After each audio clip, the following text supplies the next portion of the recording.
These are hard-working people like Robert F. Kennedy Jr. who came in.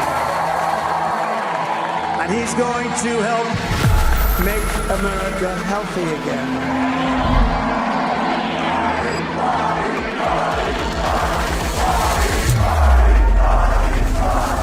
Are you supportive of these onesies?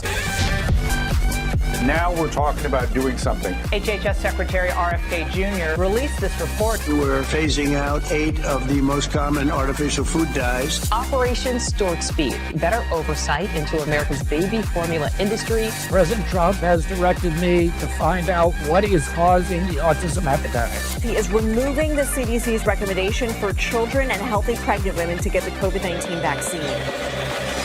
Now we're talking about doing something. Doing something. Doing something. Doing something. We've just signed 6 more waivers on SNAP. The nation's biggest retailer embracing the MAHA movement. You're now seeing reforms that have been discussed for 35 years. Your drug costs will be plummeting downward. It's called Most Favored Nation. These are massive wins for the American people. Welcome to our final MAHA Media Hub for 2025. I'm Tony Lyons, president of MAHA Action. What an incredible year it's been, and I'm so grateful to all of you for bringing your energy, your passion, and your open minds to help solve the existential problem we face as a nation, how to end the chronic disease epidemic. And I'm so grateful to President Donald Trump for making health such an important priority, part of his legacy, and for giving Robert F. Kennedy Jr. the opportunity to run the Department of Health and Human Services. As 2025 comes to an end, we can all be so proud in this powerful MAHA moment of the incredible successes, the sweeping, decisive reforms, and the historic cultural changes. So many of us in the MAHA movement have suffered from a laundry list of preventable disorders, but we've learned that it's possible to heal. We've seen kids with autism who couldn't speak learn to communicate. We've seen people survive cancer against all odds. We've seen people who were obese become healthy and fit. People with diabetes overcome the diagnosis. People addicted to pharmaceutical drugs successfully taper off. Now we want to take that knowledge and help transform America by prioritizing prevention over treatment. To that end, we applaud HHS for its efforts to make it easier and more affordable to be healthy. It's obviously not an accident that we are the sickest people on earth. We can do a better job at enabling Americans to make informed decisions to avoid exposures to toxins, whether that means through food or drugs or pesticides, chemicals, vaccines, or really anything else. And we need to actively prioritize living healthier lives, including getting our children outside again, playing in the dirt, basking in the sunlight. But in order to heal the country, to change the terrible trajectory of public health, we need allies in every field. Meaningful and lasting transformation will only come through collaboration. That's why week after week on the Media Hub, we've brought together senior officials from HHS, EPA, and USDA, and governors, senators, candidates, leading doctors, scientists, researchers, compounders, longevity experts, activists, MAHA moms, and influencers. We want to encourage as much dialogue as possible with every possible stakeholder. We could never have imagined the success of the MAHA movement in 2025, the access we've been granted to the highest levels of government, or the outpouring of support from literally tens of millions of Americans.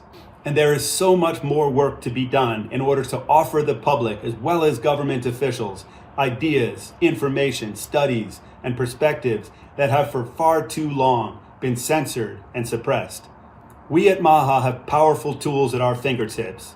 These MAHA Media Hub calls, the MAHA Report on Substack, our incredible MAHA Institute, the historic MAHA Summit, MAHA films, books, parties, our mailing list of well over 2 million MAHA warriors, and of course our thousands of influencers with hundreds of millions of followers. We're going to harness every bit of that power to work with every cabinet member, every branch of government to support and be a powerful resource for the Trump administration going into the midterms. Americans overwhelmingly want the administration to fight to make America healthy again, and we want to be partners in that battle. To paraphrase Albert Camus' words at the end of the book, The Plague, we'll never be saints. There's no divine or perfect solution to the problems we're facing. But by refusing to bow down to toxins in our bodies or corruption in our politics, we will keep striving our utmost to be healers. Before we charge into the new year, we wanted to take a moment to look back. So today's show is a special retrospective. We've curated 10 of the best segments from the MAHA Media Hub throughout this past year.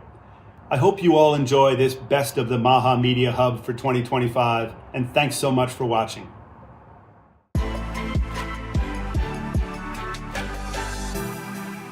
Gavin De Becker, welcome to the show. Thanks so much for coming on. Thank you, Tony. Thanks so much. What I hope I'll talk about in the brief time that we have, what I want to cover is that all of us have found ourselves in a situation where we're seeking to persuade somebody that, for example, not all vaccines are the same, not all of them are safe, not all of the diseases are the same, and not all of them are as dangerous as we're told, and not all the science is reliable, et cetera. So we all have people in our lives that we love and care about who we've been unable to reach. And I've done a book now, Forbidden Facts, and the whole purpose of it and the intention behind it is that it is a piece of material, a short piece of material on which I make no money and Tony's publishing company makes no money. We just want to get it out there. But it's a piece of material that allows people to see vaccines, for example, and other pharma products in the same context that you can see historical things that were debunked falsely, like Agent Orange, for example. Everybody knows that gravity is the force that pulls things to the center of the earth, and that the earth revolves around the sun, and everybody knows that there's no vaccine autism link. Maybe not everybody on this call, but that's the wide belief. And what we don't know, and what very few people can tell you, is if the vaccine autism link was debunked, who debunked it? And how was it debunked? Very few people know that. And the answer is that it was debunked by the Institute of Medicine, part of the National Academies of Science. And that is a private organization. Most people don't know that. It's not a government organization. It is funded occasionally by government, occasionally by pharma, occasionally by other industry. And so what else have they debunked? Well, they debunked the idea that Agent Orange could cause birth defects in Vietnam veterans' children. Later to be unbunked years later. They debunked the idea that of Gulf War syndrome, later to be unbunked, meaning their debunking was debunked. They debunked the idea that baby powder could cause cancer and has asbestos in it. Now, that's an interesting one I want to pause on for a second, baby powder, because it took the FDA 50 years, 50, to make that public. Johnson & Johnson voluntarily went to the FDA 48 years ago and said, by the way, there's just a little bit of asbestos in our product. It's not a lot. And we wanted to discuss that with you. And the FDA said, well, let's get started to work quickly to determine how much asbestos is okay in baby powder. I've raised 10 kids, so I can tell you for my babies, 0 asbestos would be the right amount for baby powder. But the FDA decided to look at that very carefully, and look at it they did for more than 40 years before coming back with an answer indicating that maybe Johnson & Johnson's baby powder with asbestos, that's not their endorsement, that's not their ad, we have less asbestos than you think. We don't cause cancer all that often. These are bad taglines. But when did the FDA finally decide that Johnson & Johnson should perhaps reduce the amount of asbestos to 0? That was 2024. That was last year. So this is what we have when it comes to debunking silicone breast implants, debunked as a cancer causer and other disease by the IOM. So what is the IOM? Well, it's this private organization. The head of it makes $1.1 million a year. It looks like a government organization. It quacks like a government organization, and it isn't a government organization. It's a private organization. And if people can understand that Agent Orange, for example, the guy who ordered Agent Orange to be sprayed over fields and jungles in Vietnam was Admiral Zumwalt. He did a study later on, and he took on the Institute of Medicine, and he said he had never seen anything that corrupt in terms of what they had done. Why does he matter? Because he's the guy who ordered Agent Orange, and his own son died from it. He testified before Congress about that. And the point of this book, Forbidden Facts, is that if you can get somebody to accept and believe that the government has a method for creating debunking and for deceiving and for suppressing, when it's about Agent Orange, which nobody's emotionally invested in, then it's a small step to move over to when it's about mass vaccination, for example. I think the hardest thing with vaccines is that so many people we all know, including many people on this call, gave their kids vaccines, maybe even gave them the COVID vaccine, for God's sake, the easiest of all the vaccines to know you ought not give to your children. But maybe they did. And so they're very reluctant. Plus, it's kind of like a religion, as we know. And what I'm trying to do with this book is say, here's something you can read. You get started. You see how goofy the Institute of Medicine is. And yet they're the ones you're believing when it comes to these vaccine products, which are all different. All the children are different. All the diseases are different. Give you a crazy example. The one that must never be touched, the third rail, is, of course, polio. Polio is the worst disease in world history. Not actually, but that's the spin. Polio was completely eliminated by mass vaccination. Not actually, but that's the spin. But if we look today at polio on Earth, entire planet, 8 billion people, how many people died last year from polio? 0. How many had paralysis from polio? 560. And 97% of them was vaccine strain or vaccine-induced poliomyelitis. So our opponents say, well, that's because of vaccination. But how does that account for the more than 1 billion people on Earth who never had the polio vaccine? They have the exact same death rate. Same thing for measles. The same death rate if you had vaccine and the same death rate if you didn't have the vaccine. And so when you look at all of these the way I do in this book, which is the only way to do it, I think, compare the product, are they all the same? The diseases, are they all the same? And then answer the question, how do I want to handle risk for my kids? A very quick final point on this. Parents make risk decisions regarding whether they want their kids to play football because they might get a head injury, whether they want their kids to ride a bicycle at night because they might be injured, whether they want their kids sleeping over at someone's house. All of these are risk decisions that are quite similar to the vaccine and disease decision because you have to weigh the disease and weigh the vaccine. And yet we've never mandated football, and we've never mandated sleepovers, and we've never mandated let your kids go out and ride their bicycle at night if you don't feel good about it in your particular neighborhood. So I want to encourage everybody. First of all, I want to thank everybody because I'm so honored to be here and to be part of what you're doing, and encourage everybody to get this book. It's super cheap I think it's $5 as the ebook version, and get people to read it, and particularly people you care about who need help to get over to where we are in MAHA, and they need help to understand that the government, not just ours, but every government in world history, lies and suppresses and spins and spends a great deal of its energy on getting us to believe certain things, like vaccines could not possibly cause brain damage, which some do in some children. Thank you all very much, and thank you, Tony, for the invitation.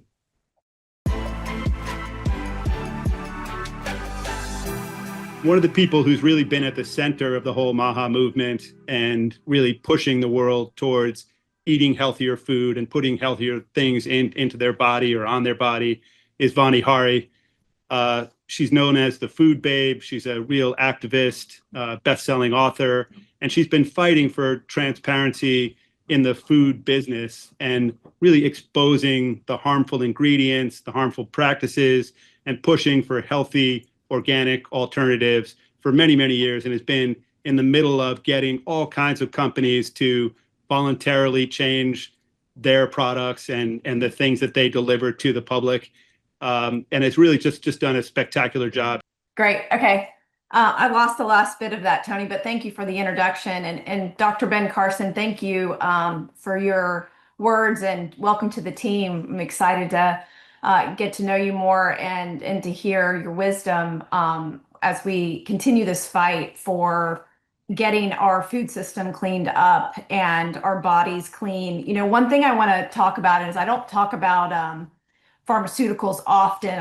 I stay in my lane of food, but this Tylenol announcement last week from just me as a mother and me as a person who has tried to heal their body from being on a lot of pharmaceutical drugs. If you don't know my story, I was on 9 prescription drugs in my early 20s, had 2 abdominal surgeries, and the medical system failed me.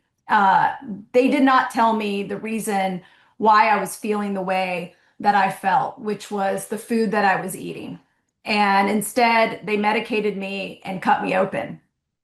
And thankfully, along the way, I've had some amazing teachers and healers to help me break free from the problems of the medical system today and how we don't look at the root cause of what we're doing. And in one in particular instance that I have to share is when I was in college, when I was experiencing a lot of these issues, there was a technical writing professor, and you had to pass this course in order to pass the College of Engineering and get your degree. And he had us rewrite the warning label on a Tylenol bottle over and over and over again. It was a multi-week process. Back then, the Tylenol warning label had all capital. It was really hard to read. And because he ingrained in us what that warning label was telling us in terms of consuming that product, I just chose never to take Tylenol again from that moment. And that was 26 years ago. And when I started deciding to have a family and started to read about how to take care of my children, I picked up this book, Nourishing Traditions, which many of the people who believe in natural therapies and stuff I know have read, and I think it's required reading for any new mother. And in there, in the back, they talk about all of the things that are, presented to heal a child through the first years of life. And, Tylenol was discussed in that. And I remember, this is not something you just give willy-nilly to your child or take during pregnancy. And so luckily, I was, given this information because of my own ability to research and read. And then I'm reading, this book just came out, Common Sense Child Rearing by Tom Cowan, who was the co-author of that book, Nourishing Traditions, so many years ago that I read. And in this book that just came out at the beginning of this year, there's an entire appendix labeled Tylenol in here, warning mothers about this. And I think the reason why I want to share this is because this information has been hidden from us for so long, has never been talked about at the national level, has never been discussed by the President of the United States or the head of any agency within our government. And it's a new era. And I was so thrilled to see this conversation take hold last week as a mother, as a fighter in this movement, as someone who wants the truth to come out and how we can solve the root cause of why we are so sick. And anyways, I just wanted to share that little tidbit of how I feel about what's been going on, because it's been really deeply meaningful to me in my journey. Just today, as Dr. Ben Carson mentioned, the largest grocery chain in America, the largest retailer, and their store brand announced that they're removing artificial food dyes and 30 other different processed ingredients from their store brand. Just to give you an idea of how big of an impact this is Kellogg's was a $2.7 billion brand. Walmart Great Value is a $27 billion category under their company. So this is massive. This is going to force, obviously, the entire food industry to start to make these changes if they haven't already made the commitment, which over 50% of food companies have already made the commitment to remove artificial food dyes, but now is pushing the envelope even further on some of these other chemicals that are very problematic, that the FDA, I know, is starting to review the post-market review and scientific studies for, and looking at, whether those chemicals should be allowed for use in America. But the industry is moving faster than even our government can move because of the leadership we've had at HHS.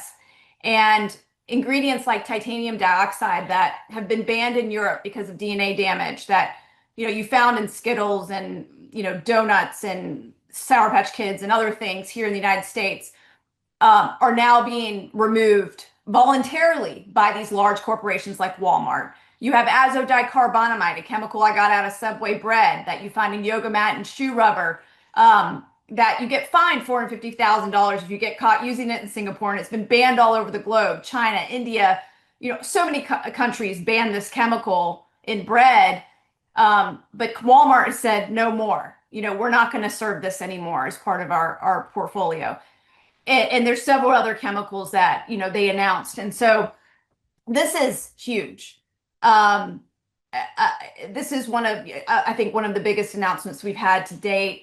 We have the company Mondelez that came out with an announcement that they're going to be removing artificial food dyes in their food line, which, if anybody's seen the orange Oreos that come out this time of year, that's going to change. It's going to be the Swedish fish. They make Sour Patch Kids.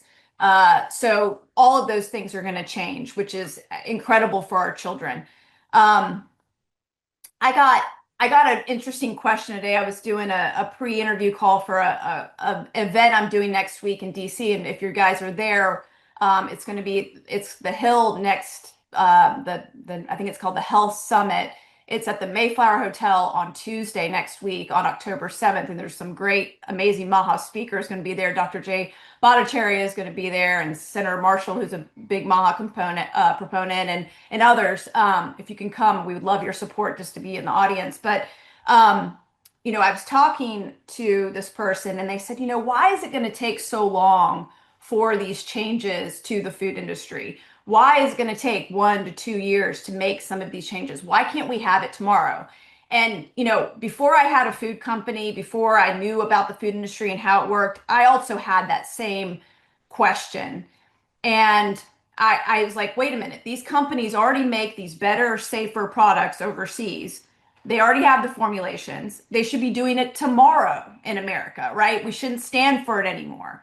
But unfortunately, we're dealing with large, giant, bureaucratic food companies. And just to give you an example, Doritos itself and PepsiCo that uses yellow 5 and yellow 6 is a $5 billion business within PepsiCo.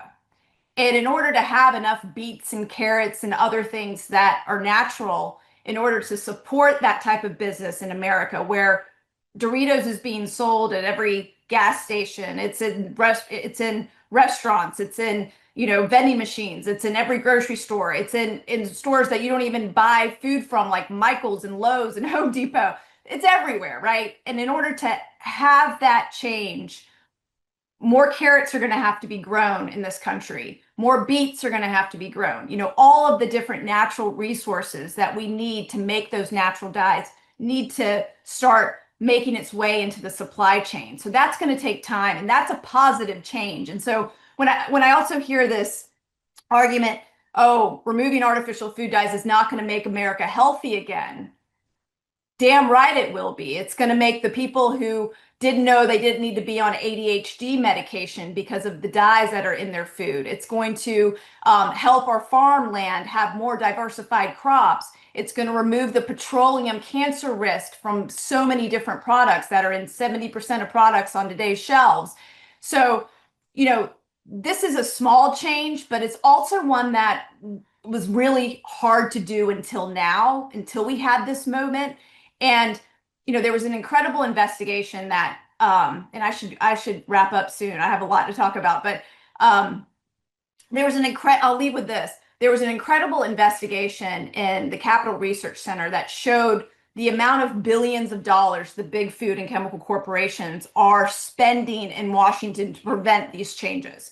And I'll give you some examples. Coca-Cola spent, $4 million in 2024 to maintain high fructose corn syrup subsidies. And you think about, the recent announcement they made about, going to cane sugar.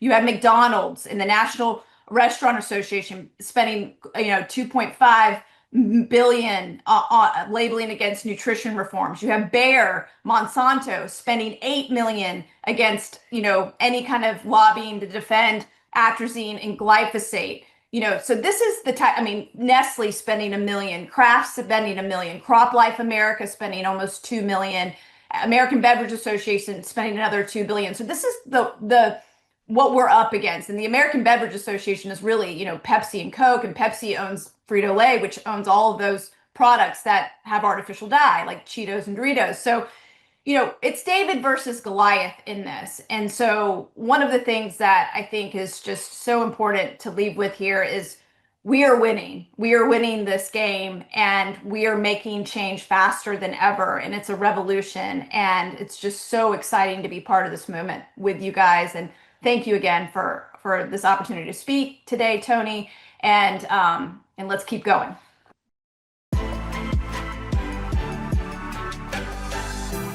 Dr. Oz has, of course, been at the center of the MAHA movement, and is just a great spokesperson and a great fighter for all the things that we care about. Thanks so much, Dr. Oz, and welcome. Thanks, Tony. I appreciate your kind words.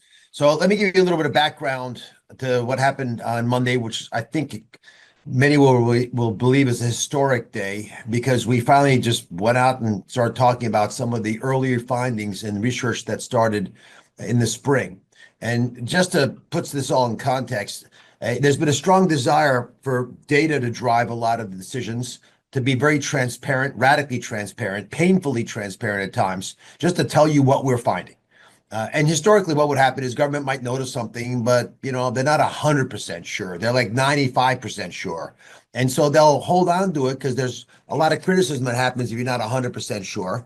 And when that happens, then everyone starts to get distracted and panicked about it. And so government generally tries not to do too much to ruffle the feathers of the constituents. This administration, I think, has been different demonstrably.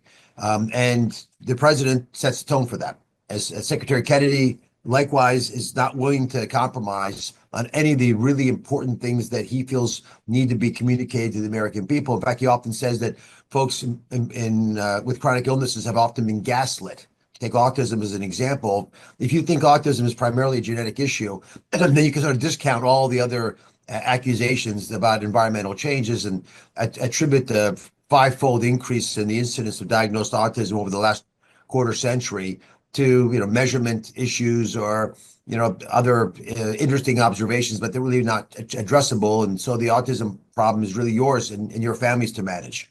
And as we started digging into this, and again, the president and the secretary said we're going to put $50 billion into $50 million in NIH grants in order to figure out where the opportunities are to research these problems. And they got 200 applications for that money, and they gave out 13 awards. And those awards are designed to be able to really dive into some of these areas that historically have been ignored by the medical community. And one of the things the NIH is charged with doing is investing resources where there's not a good commercial reason to do it right now. And that's how you find earth-shattering insights. Then after a while, everyone else starts to get behind.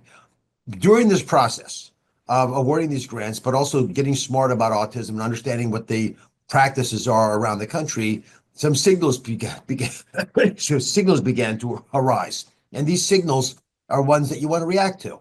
Now, again, there's two approaches.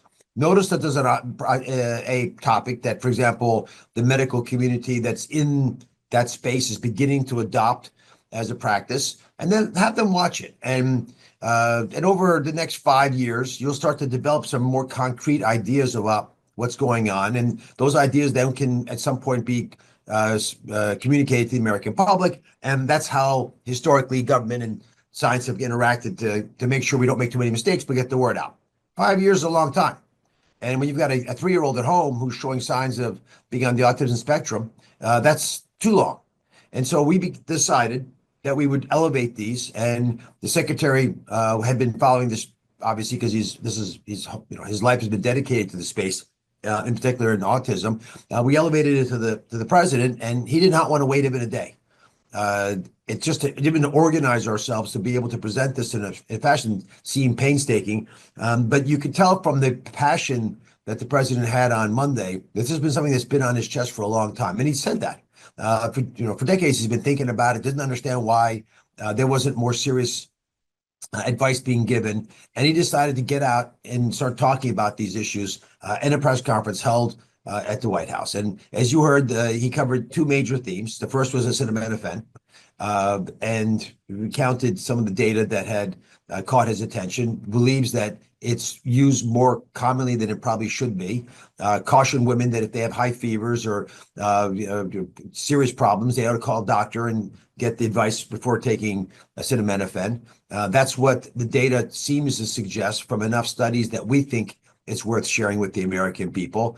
There was a big review in an article the last week of August from the Harvard School of Public Health, a review of over 40 studies, most of which raise concerns. Now, again, it's not causation. I'm going to be, got to be really straight on this. We don't know that Tylenol or acetaminophen, the ingredient in it, is causing autism. What we do know is it seems like that there are folks who take out a fair amount of acetaminophen seem to have a higher risk of having children with autism. There are studies that go against that. Those are addressed in that Harvard review. But when you have a study of that magnitude and you have looked at all those specific papers, and Jay Bhattacharya, who runs the NIH, have, the preponderance of concerns start to nudge you a little bit towards cautioning folks. And when asked specifically, some of the researchers in this area, and we did this, would you caution a pregnant spouse or relative? They said yes. Again, you're not saying don't take it. You're just saying, don't be willy-nilly in taking it. Try to take it when it's really necessary. A low-grade temperature to, a stub toe may not be a good enough reason to take some of these medications. And most medications during pregnancy should raise concerns. The main ones that would typically be used generally are not recommended. So we understand Tylenol and acetaminophen is the main recommended medication in that setting, which is why this is an important observation. But there are connecting bits of data here. A child's liver is young, when they're young, is immature. A child in utero, likewise, immature. Animal studies do suggest prenatal could be concerning, but because it's the only really approved medication, we don't have a lot of other options. So use the lowest dose for the shortest amount of time for the high fever or pain or the significant pain that you're experiencing, and hopefully we can reduce in aggregate the amount of this medication being used, in part because in many instances you could probably get through the whatever your challenge is without having to use the medication. That's sort of the first one. The second one is leucovorin. And leucovorin is a prescription medication. Be very clear about this. It's a doctor-prescribed medication. The central theory, as you all probably been reading, is that some children have a central folate deficiency in their brain. There's two main causes that we know about. There may be others, but one is a genetic defect where they don't have a receptor to absorb naturally methylated folate in their body, and the other is they have antibodies blocking that receptor. So you bypass that receptor by using a prescription medication. There have been 15 studies or so, a couple hundred patients involved. The doctors involved in those studies believe about half of the patients are benefiting. It's not clear how much of a benefit, but there are definitely some kids where there's a really significant benefit. The side effect profile is pretty safe with this prescription leucovorin. It's been around for a long time. It's used in chemotherapy when people are given drugs like methotrexate to block folate from getting into cancer cells, which would kill them. And so you can rescue people with the medication. I think in aggregate, if you look at those two examples of early signals, this is what we want to do. Come to you with breaking news when we find it. Again, you'll be in the know. You can decide. I'm not telling you to do any of these things. In the case of leucovorin, to make it easy enough to use, we pushed hard, and Marty's going to change the label of the medication. It will allow state Medicaid programs to actually pay for it. So when doctors and a patient decide it's worth taking, the prescription is written, they'll get paid for. Medicaid and CHIP they cover more than half the kids in the country, which is a separate statement that there's that much poverty in America, but more than half the kids are covered through Medicaid and CHIP, and we believe private insurers will follow soon after. So we have a good news story that we might have an option to offer to folks, especially moms who are struggling with their kids, that enough of a time is effective that it's worth discussing with your doc. Again, I personally called a lot of the doctors involved in these trials, and the majority said that they would consider it for a child of theirs or relative based on the data they have. It's going to take years more to know for sure. In the meantime, now you're armed with the data that we have. The president Today, I was with him, and he is passionate again about these issues. He wanted to make sure everyone realized that he feels strongly that telling you is the right thing to do, no matter what's said in the media. He will want to be transparent on these topics. At least you'll know, as we know, what's happening, which makes him feel better because now the ball is in your court. You control your destiny, and that empowers you to become the world expert in your body. And that is ultimately what was the goal of Monday's press conference.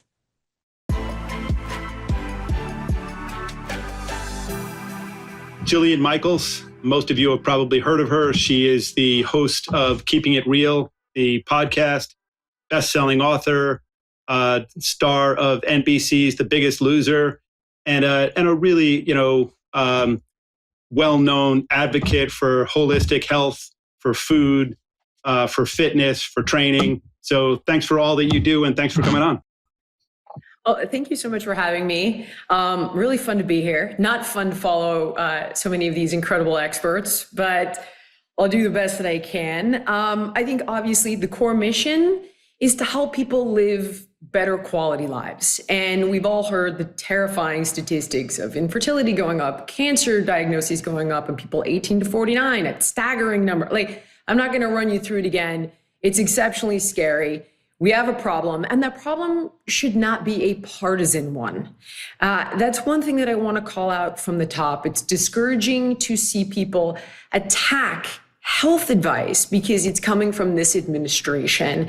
We've all seen pregnant women on TikTok taking Tylenol. It's exceptionally discouraging. So what I want to do with my few minutes here is tell people what they can do to take agency, because now that you have an administration that's working to fix what's broken, the revolving door between industry and our government agencies that mandate health or oversee it, so on and so forth, it's nice to be able to take that off of the plate of the average American. But what can you do to help yourself and to help the administration? Number one, we all know, use your common sense and your critical thinking when it comes to your food.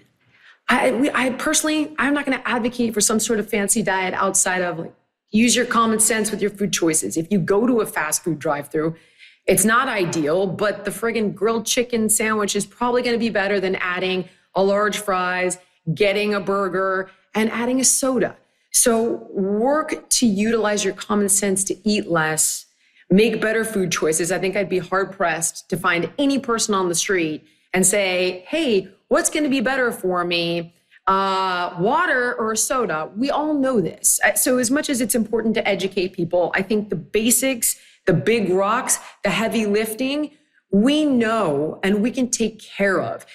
Exercise, number one form of preventative medicine. And I get it. Maybe you're a beginner, maybe you're intimidated, maybe you have injuries, but what can you do that has literally no barrier to entry? Walk, have a step goal, get a walking pad for a few $100. If it's cold outside and you're watching something like this and you can walk while you listen or walk while you watch your favorite show or while you answer emails.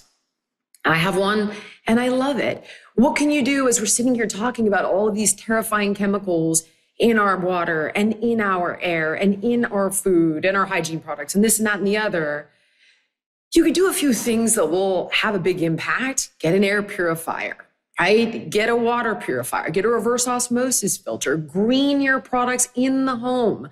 A lot of this stuff doesn't cost more. It actually costs less over time. It's a small investment. And in my industry, it's well known that the number one cause of bankruptcy is sickness. So this small investment now is going to have an exponential benefit to you financially down the road, not just in your quality of life. So, what can we do with regard to policy? I think a few things. Be aware of what's going on. And so many of us, and I myself am guilty of this, get caught up in fighting culture wars about biological men and women's sports. We get distracted from the things that what I like to think of as the uniparty is passing behind our back, like giving big ag complete immunity for things like glyphosate. And no one's paying attention to that. That is an average American. And these are things that are going to dramatically impact our well-being. So if you can do your part, as mentioned, and reach out to your representatives and tell them that you're paying attention and tell them what you want to see them voting on or voting for, it's going to go a really long way with helping this administration.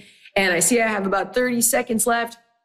I would say, last but not least, again, use your common sense and investigate everything. The smears on the people involved in this administration have been so absurd. Newsweek actually printed that Kennedy eats dogs. Pay attention, do your homework, don't take things at face value. I don't care where you heard it or who you heard it from. You do have to take some agency and do your own homework before buying into any narrative of any kind.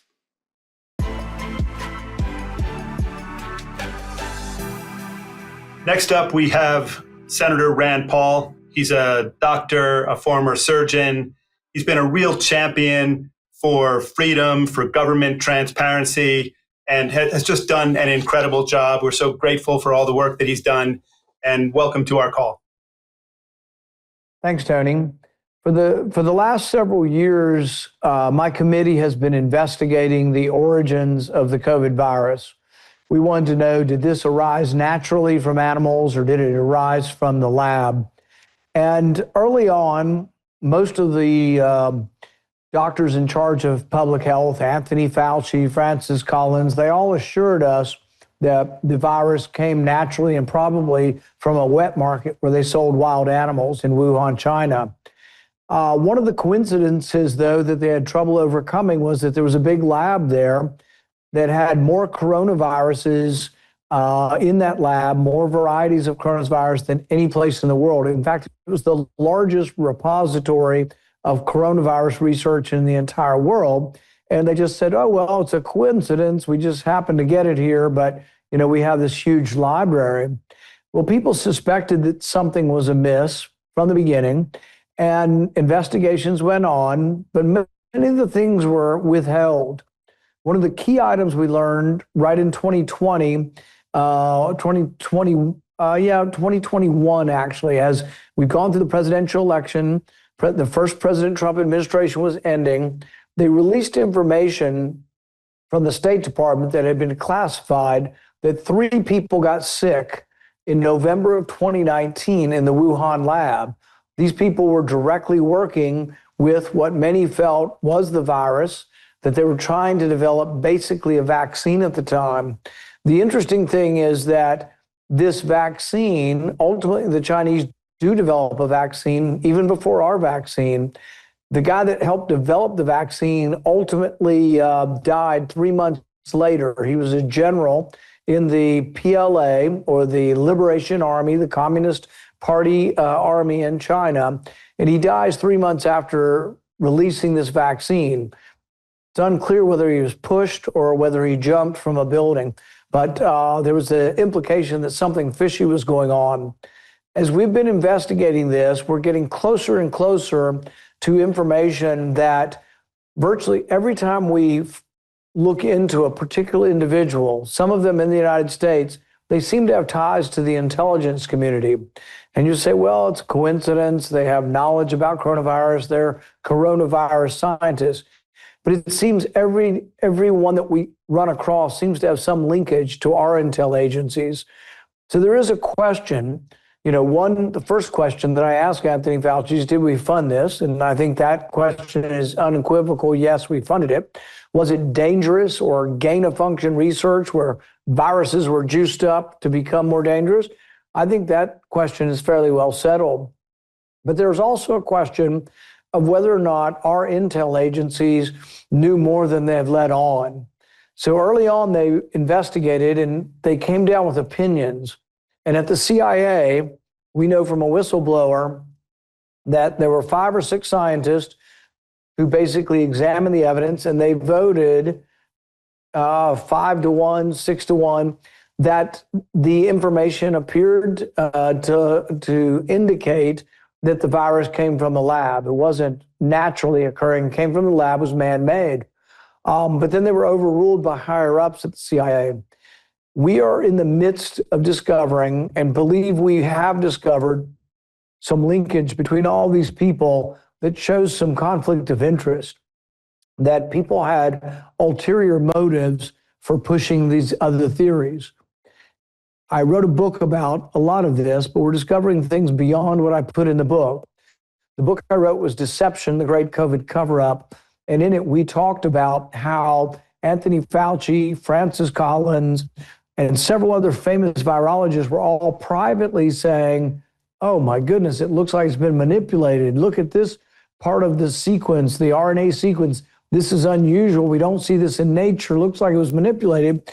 And publicly, almost simultaneously, the very same time they're saying in private, they thought it came from a lab, they're saying publicly, oh no, it looks like it couldn't have come from the lab and you're a conspiracy theorist. What I can tell you is not definitive conclusions yet, but I can assure you that we continue to work on this issue. We're looking at communications between the scientists. We're looking at conversations between the scientists, and we're looking at linkages, particularly to our CIA, and we're going to have more information on this. Our hope is to have public testimony and to make all this public in the next several months. It's not as easy as it sounds. Many people who you request their testimony will refuse. If they refuse, they can be subpoenaed. Subpoenas can be challenged in court. But to anybody who's frustrated and thinks I've given up on this, I want to assure you we have not given up. The investigation has dozens of members of my staff reading through thousands of pages of documents. And I can thank Secretary Kennedy, Bobby Kennedy, for being very open and forthright with this when there were many members of any administration who wouldn't. He promised from the beginning he would be open and transparent. And because of him, we are slowly but surely getting to the truth. And we'll give you another update in the near future. Thanks, Tony.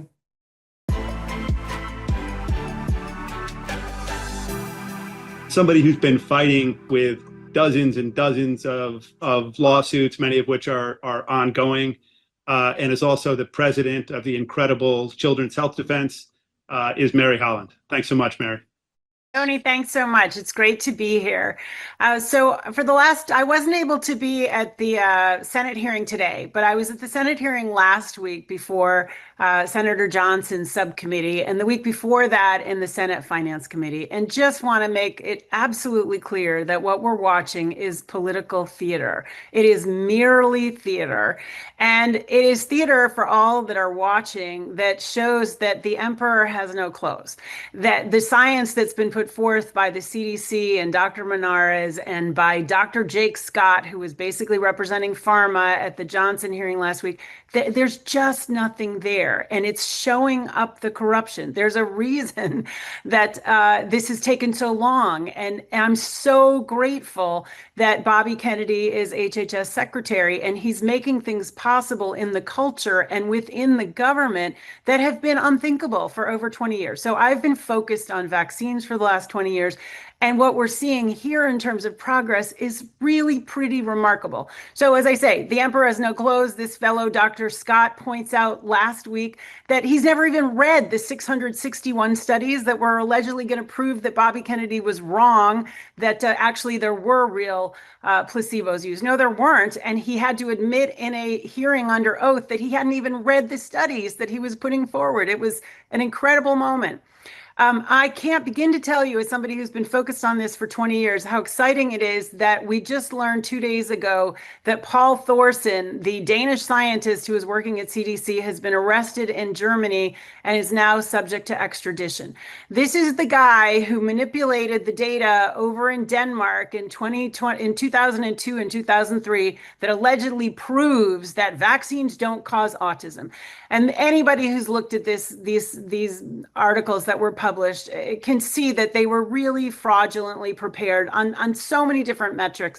And the idea that this guy may have to come back and actually may be subject to a prosecution. He embezzled $1 million. He's been on the most wanted list for HHS since 2011. that this guy is going to be back and interrogated and may come clean about what he did and with his co-conspirators is absolutely thrilling. I'm also incredibly eager to see what happens tomorrow at the Advisory Committee on Immunization Practices. The fact that they're taking up hepatitis B vaccine, which is recommended at birth, is an incredible opportunity to do the right thing. I think as Senator Rand Paul did today, it's outrageous to be giving a baby a shot at birth for which it has absolutely no need and frankly, virtually no science behind. So we'll see what happens. Another thing for those of us who've been in this fight a long time, seeing that Bobby Kennedy has appointed Drew Downing, an attorney who has worked for 20, 30 years in the injury compensation program and is coming forward with a comprehensive plan on how to actually make that system work. That is just thrilling because that is a system that absolutely has been abysmal for as long as it's existed. I'd love to see it gone. As Mr. Asprey said ahead of me, there should be no liability shields, and this is concomitant with that. But in the meanwhile, I'd like to see people who've been injured actually be treated with decency and with fairness. Bobby Kennedy's getting to the bottom of autism causation. Anybody who's looked at this knows that it's a huge percentage, well over half, that is regressive and is being caused by environmental factors, and the leading factors likely to be vaccines. It's very exciting that that is going to be dealt with this month. So for those of us who care about these issues, especially vaccines, especially children's health, I strongly advise us to be showing our support for Secretary Kennedy. Write to your senators, write to your Congress people, get involved with Children's Health Defense, get up to speed so that you have information to give. And I'm excited that my colleague Michael Caine will be talking about rallies that we're going to be having in 10 cities to thank Bobby Kennedy for what he's doing. So thanks, Tony.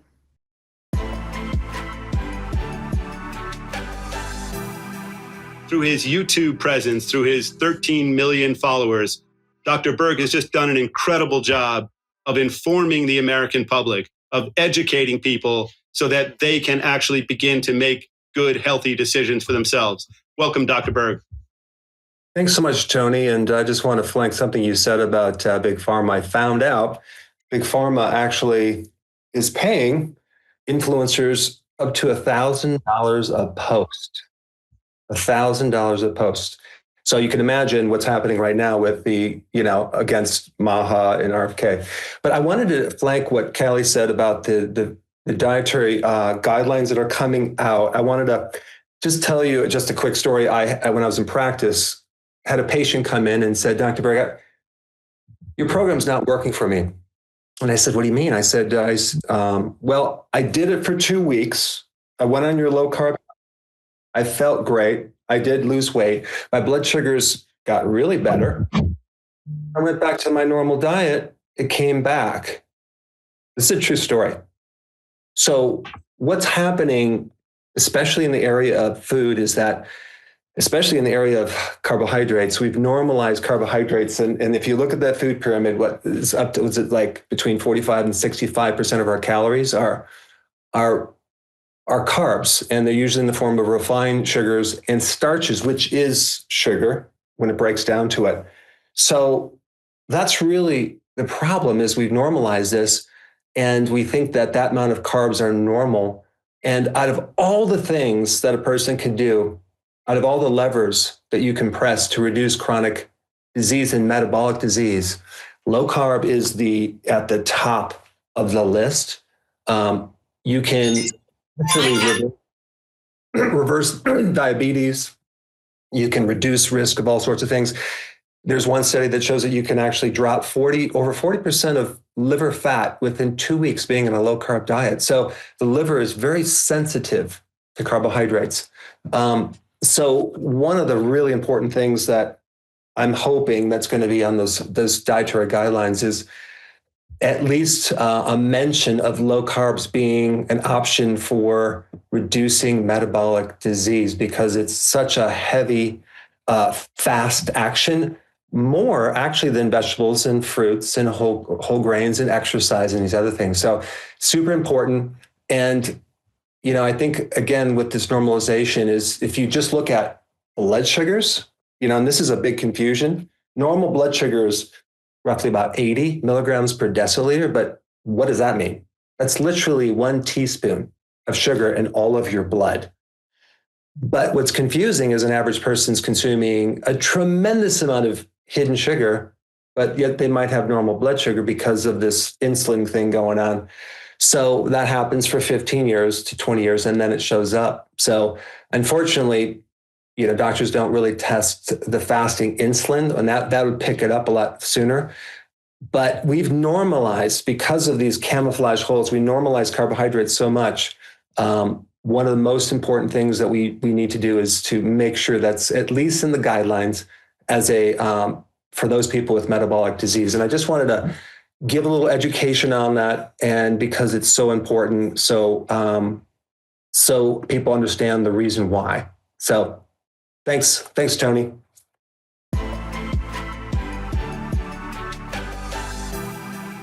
Next up, we have Gary Brecka. Gary is known as the ultimate human, and he's earned that title through his dedication to sharing real science, to helping people optimize their well-being, their full potential, and their longevity. So welcome, Gary Brecka. Great to have you on once again. Tony, thank you so much. That call that I got from you this morning after last night's meeting and the follow-up meeting, or the previous night's meeting and the follow-up meeting with the EPA. That was, I screamed into the phone. I told you that was one of the biggest wins, and that's the reason why we're here. And it shows you that we can humanize some of these governmental agencies, and they really they are moms and dads and husbands and wives, and they're real human beings, and they're not intentionally trying to poison us, and they're willing to lend a favorable ear. I happened to talk about it last week on the MAHA call about the approval of the cyclobutyfluoram, which was previously just used on the golf courses and lawns, but now being sprayed on soybeans and lettuce and cotton, and this. This PFAS, represents the fifth proposal that they had to approve these different these different PFAS chemicals, and we know that this one broke down into something called TFA, which is actually one of the most pervasive in our water supply, and even talked about the research that links this to the potential of exceeding our planetary boundary threat, which means that the social health harms become irreversible. To then go from that meeting and all the work that Kelly and Kyle have done and the great work that they did at that event to then meet with the EPA the next day, to me, this is what the MAHA movement is all about. We don't have to create enemies. We can create co-activists where we find, even if there's a marginal area of overlap between our agendas where they align, similar to how Bobby and Trump came together. So, hats off to the administration and to Lee Zeldin and certainly to Kelly and Kyle for all their work in making this happen. If we can actually get to food contents and then what is put on to our food, this will be the most massive win for public policy, maybe in recorded history. I also just wanted to touch on Secretary Duffy and Bobby Kennedy's announcement on trying to improve our airports. And, God forbid that we actually put some money into having our architecture serve us in ways that foster mobility. My wife and I traveled 28 days out of the month for the last 90 days. We're trying to grow some roots in Miami right now. And one of the things that we did just for giggles was we counted the number of bars between when we cleared security and when we got to the door of our plane. And in most of the terminals that we were in, this is domestic and international, there were 6 bars between where we exited security and where we entered our flight. And, now they're building areas for people to vape. There's enclosed areas for people to smoke. There's plenty of areas for you to drink.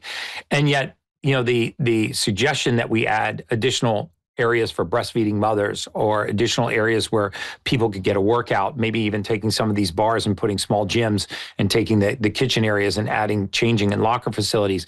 These are the kinds of changes that it's going to take, tiny, small, incremental changes that it's going to take to really move the needle for humanity. This chronic disease pandemic that we have is preventable chronic disease, and the vast majority of it is prevented by whole foods and mobility.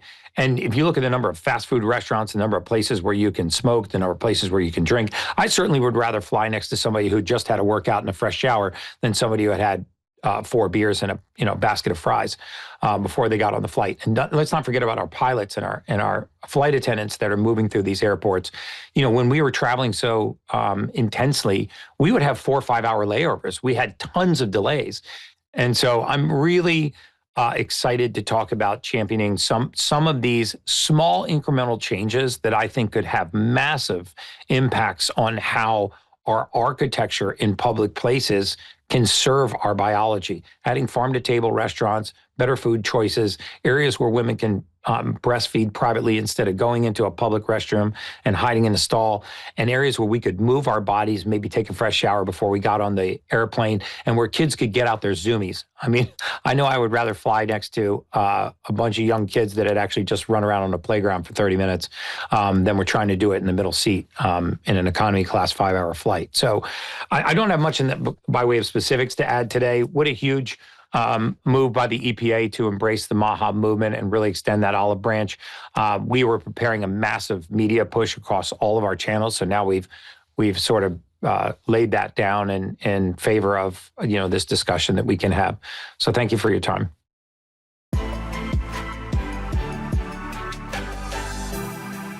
Now we have Russell Brand. He's charismatic. He's a truth teller. He's an essential part of the MAHA movement, and he is here with us right now. Well, that was a very abrupt introduction, if I may say so, Tony. I was really learning quite a lot there from Zen. Thank you so much. And I was recently in attendance at would you prefer me this way? Is that better for you? I was at the MAHA event in DC recently as 2 days ago. And it was wonderful to participate in something. There was so much enthusiasm and information, and to hear what's been outlined already in this call by the never less than impeccably dressed and almost unbearably handsome Robert Malone, the equestrian wonder that's, I think, more elegant than one of his dressage horses, which I understand he has. I love you, Robert. I hope you know that, sir. And I also spent some time with Lisa Oz and Dr. Oz, and I also had it brilliantly explained to me that at the state level, Bayer, which is different in my accent, I think you lot say bear, but in my accent, that's Bayer were campaigning to essentially truncate the ability of the MAHA movement and its leaders in office to operate on the mandate that's been so clearly afforded by the electorate. I understood a lot of things from attending that event that previously were not clear to me, and I just would let you know that the brilliant data, so expertly compiled on this call, can be, I hope, disseminated by me and others that have the advantage of small media, independent media organizations. I mean, look, there's some cameras right there and microphones. If you can give anything you want to send me in the chat, anything you think that I can highlight or illuminate, let me know. And frankly, it can't be simple enough because I have a sort of an astonishing inability to compile, understand and appreciate information. And I really, the number of times people have tried to tell me what cryptocurrency is, and I'm still absolutely baffled. I'll tell you that. What I did understand when Jim O'Neill explained it to me very brilliantly, and maybe it was Aaron Siri. Certainly, it was some kind of MAHA expert. But when there was a kind of organic fruit and vegetable craze, I think in the late 90s, people stopped trusting food that had been treated by pesticides, concerned that it was carcinogenic, and that it may impact fertility, and certainly that its nutritional value was dubious. And therefore, big agriculture and their partners in pesticide needed to create some data that nullified the increasing threat that people would return to locally grown, not even locally grown, man, just organic food. But gosh, imagine a world in which locally grown food or locally reared food, or essentially the kind of local economies that Helena Norberg Hodge has advocated for 50 years, and that Vandana Shiva has done such extraordinary work to ensure doesn't entirely immerse Indian agriculture with her bold stance against Monsanto, which I think they've been acquired by Bayer, is that right? These are the kind of leaders that we have to highlight These are the kind of women that should be participating along with some of the other brilliant people on the call. Anyway, they explained to me that what the big agricultural company in question and its pesticide partners were able to fund were studies at, I think it was Stanford University, where they needed to find a way of nullifying the threat of organic fruit. So they contrasted organic fruit with fruit that had been grown using pesticides. And in order to ensure that they got the result they required, they tested it only for presence of certain vitamins. So they were able to say, hey, look, they were able to say that organic fruit and pesticide treated fruit, they're precisely the same. There's no difference. I.e., the very metrics that are used to convey information and offer empirical outcomes are determined and decided by powerful interests. So if anyone's bold enough to say, trust the science, follow the science, let alone this literal Exodus-worthy, I am the science, I am the science, Anthony Moses Fauci, then you should know that information has been pre-chewed and has been pre-tested and has been packaged in a way that even Bill Gates would be pleased, impressed by. I understand that he's created some sort of terrible lacquer that goes over fruit these days. Perhaps they developed that on Epstein Island. Who's to say? Who would ever know how they develop a lacquer that goes on fruit? What a terrible image. Who knows what that plasma consists of? Anyway, I'm very grateful to participate with all of you. I recognize that my primary value can be in amplifying the fantastic voices that are already in office in this movement and are advocating for those voices in media and on this call. So if that can be of any use or service to you, then please let me know. And with that, and with my thanks to Tony and Dr. Oz and Zen, I will hand back. Thank you very much.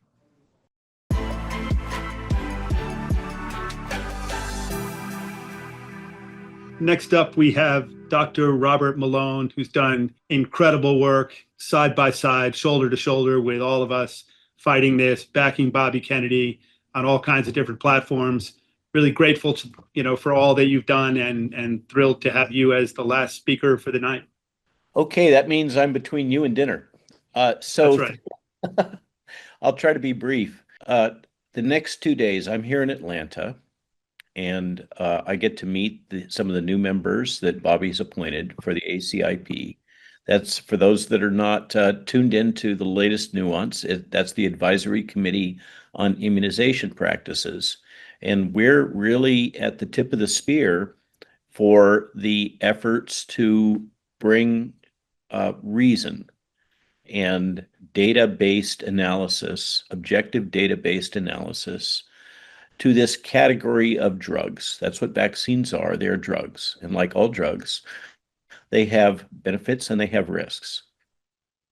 And like with all drugs, the question is whether or not the benefits are outweighing the risks, stratified by age and category. So not lumping all of us together as if we're all the same thing, as if we're little machines, but rather the system treating us as hopefully as individuals, but unfortunately in the context of public health, the best we seem to be able to get to is having the system treat us as members of a category.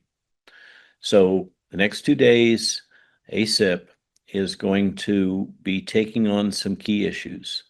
One is whether or not the historic MMR-V vaccine product that dates back to the early 60s and the work of Maurice Hilleman at Merck really makes sense in the way that it's being used right now. Now, I'm going to have to recuse myself from that because once upon a time, and the press has weaponized this, of course, I wrote an expert witness report in the case of Kraling versus Merck that really opened up in a major way, I think for many people, a lens into what really goes on in the vaccine industry. and the various types of games that are played with data and information. But because of that, I had to sign an agreement because I was allowed to see all kinds of internal Merck corporate documents obtained during discovery. I had to sign an agreement that I would not ever work on MMR or MMR research. So I'm going to have to recuse myself from that one. The hepatitis B discussion is huge.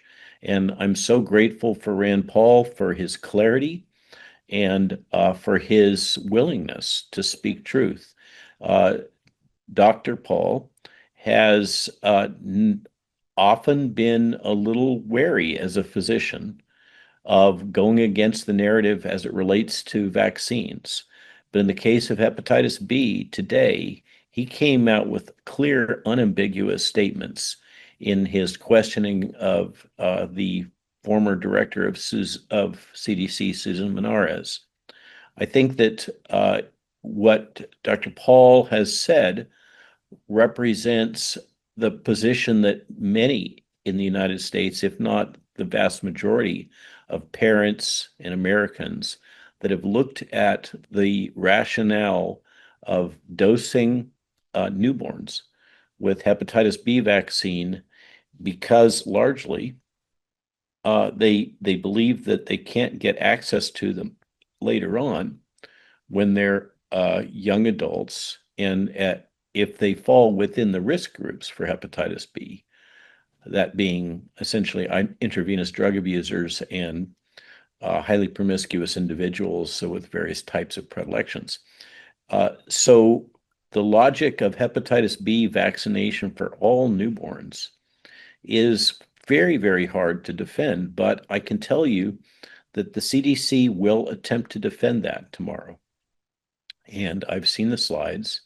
I'm not allowed to speak out of turn until the information is presented, but I think you're going to see a great illustration of the tension that we have here in this space of this area of drugs and drug recommendations, which has become wrapped up in a type of a cult, in my opinion.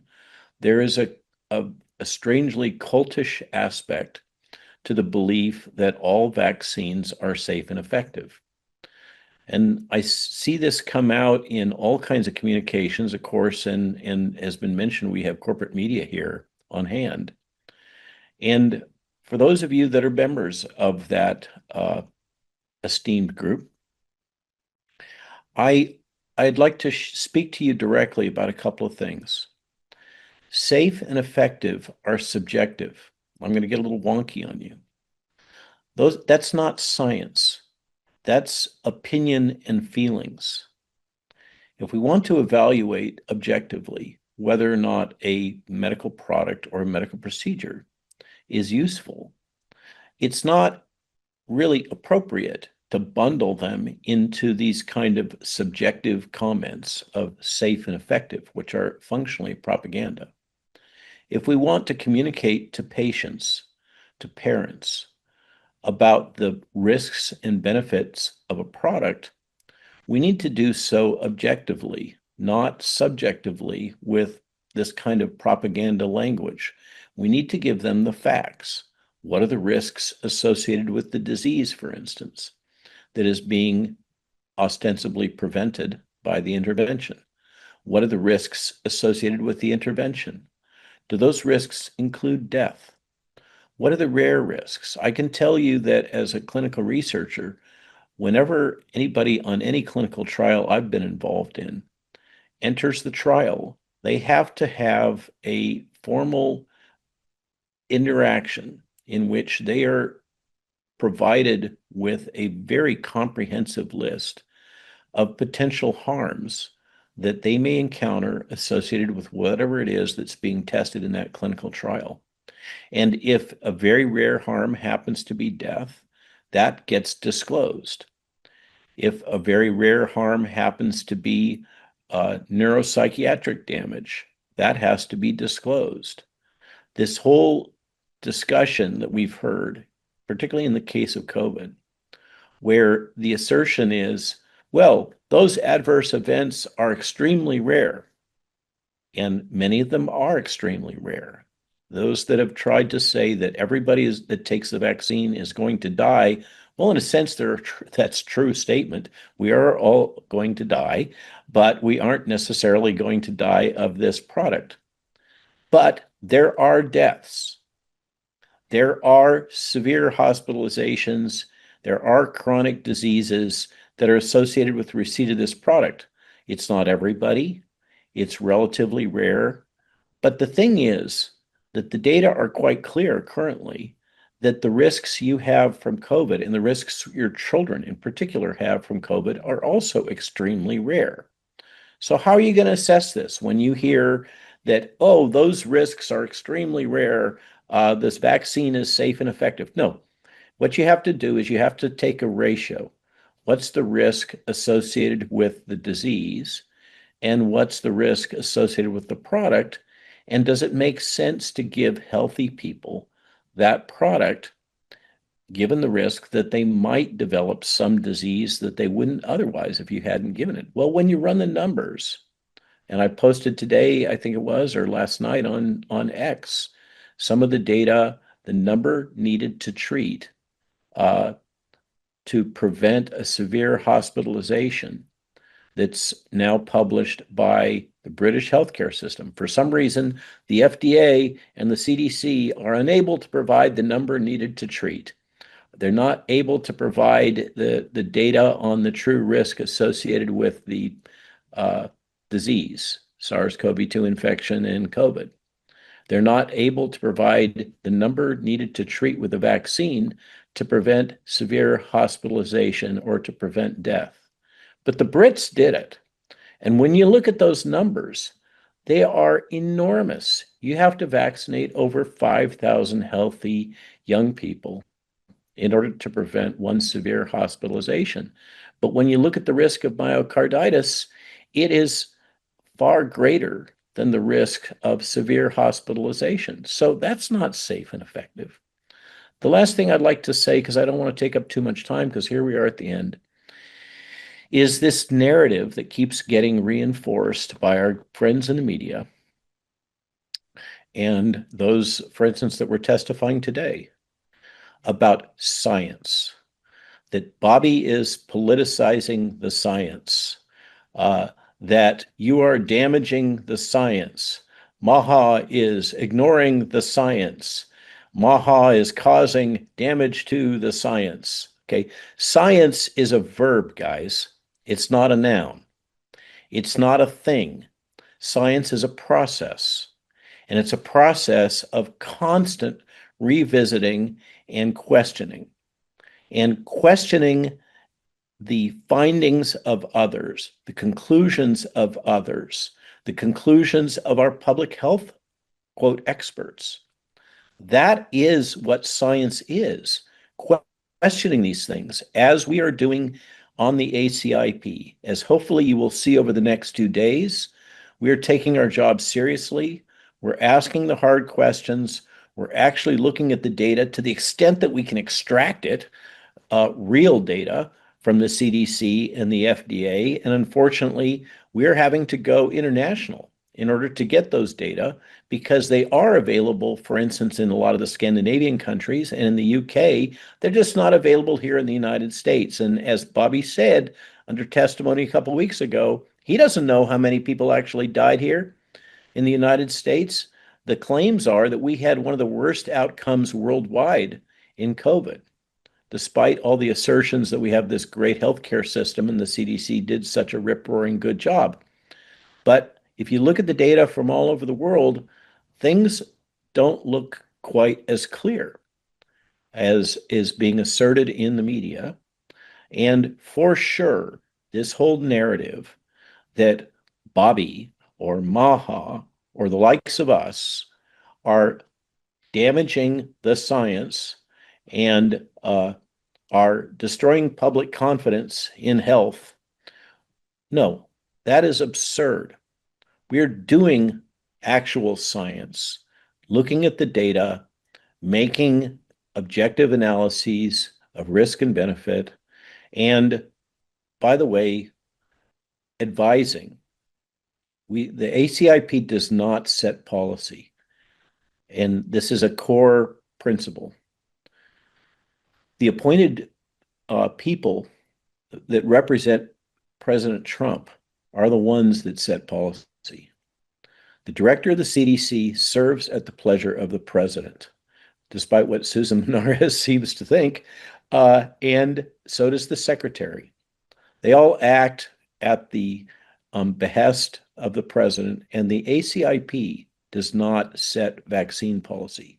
What the ACIP does is it provides an independent advisory to the director of the CDC for what we believe policy should be.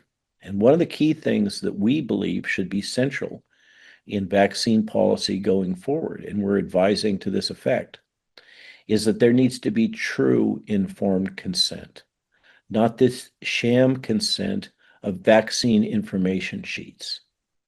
And here's where you all can really make a difference. The truth is, the federal government does not have the right to regulate the practice of medicine. The CDC does not have the right to establish standard of care for vaccine use. That's the power of the states. The states regulate the practice of medicine.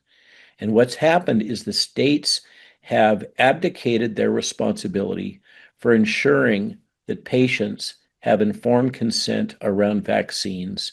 And it's all been done in the name of protection against liability and convenience. And my gentle request of all of you is to act at your local level and to get loud. People have the right to true informed consent for medicines and medical procedures. This is fundamental in medical ethics. And it's up to the states to put the legislation in place. At the ACIP, we're going to make recommendations for the information that patients should be provided with. We'll see, be able to make suggestions for how informed consent might be improved.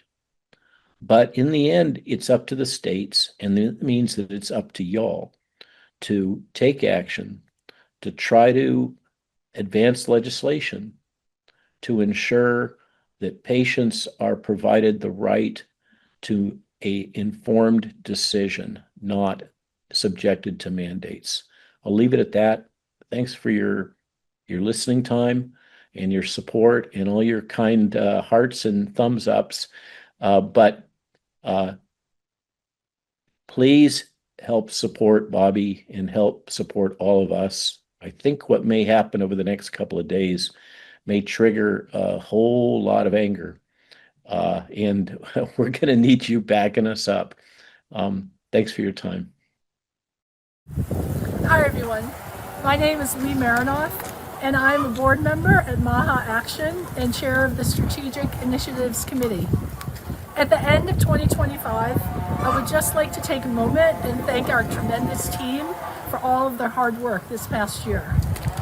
You know, it's funny, all the leaders get thanked all the time, but it's the team that shows up day after day and puts in long hours that's really helped make us where we are today. I hope that you all have a wonderful holiday, and I look forward to working with you again in the new year. Thank you. Thanks so much for watching the final MAHA Media Hub for 2025. We'll be back every Wednesday at 4 p.m. throughout 2026 with an even wider range of speakers from the world of MAHA, but also including those who challenge MAHA. The midterms are coming up, and we're going to need each and every one of you, and millions more this next year, to get loud, be active, and hold the line against those who want to return to the status quo. Just a few last things.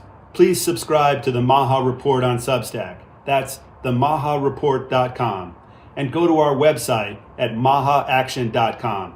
Join our mailing list, check out the legislative tracker, and learn all about the things you can do to support the MAHA movement in 2026. On behalf of everyone at MAHA Action, thank you and have a happy new year. America's children are sick, and moms have been betrayed. The time for empty promises, long past. Now is a time for action. MAHA is the most powerful force of collective action in generations. The grassroots power of moms and activists has created an army of health warriors with more reach than all mainstream media combined. Together, we can end the chronic disease epidemic. MAHA's influence is reaching millions. It's reaching Congress. And that energy, these chain reactions, are working. How about Operation Stork Speed? Dozens of food companies removing toxic ingredients. I plan to lead by example. MAHA is now. We're talking about how to change the culture. The American people want America healthy again. There's a renaissance moment in health in America. For health, freedom, and the truth. Join us at MAHA Action.